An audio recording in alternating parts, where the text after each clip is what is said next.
মইতো ভাবো যে আমি যি ধৰণে নেশ্যনেল হাইৱে যোৰহাটৰ পৰা ডিব্ৰুগড়ত বনাই আছো আমি নেশ্যনেল হাইৱেৰ ওপৰতো হেলিকপ্টাৰো ল্যান্ড কৰাম আৰু প্লেনো আমি ল্যান্ড কৰাম এই বছৰটোৰ ভিতৰত আপোনালোকে তেনেকুৱা বহুত পৰিঘটনা অসমত দেখিবলৈ পাব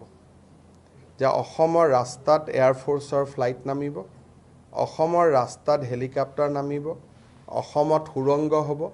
আজি কথা ক'লে মানুহে অলপ বিশ্বাস কৰিব বেয়া পায় কিন্তু দেখি থাকিলে বিশ্বাস কৰি গৈ থাকিব ডিব্ৰুগড়ৰ কথা নাই ডিব্ৰুগড়ত বগীবিল অলৰেডি বনোৱাই হৈছে কিন্তু টানেল নুমলীগড় আৰু গোলাঘাট গহপুৰৰ মাজত হ'ব কালি আমি ডিব্ৰুগড়ত আলোচনা কৰিছোঁ কালি মিটিং ৰাখিছোঁ ডিব্ৰুগড়ৰ ওপৰত কালি ডিব্ৰুগড়ৰ আৰ্টিফিচিয়েল ফ্লাডৰ ওপৰত আমি মিটিং ৰাখিছোঁ তেতিয়া আপোনালোকক ক'ব পাৰিম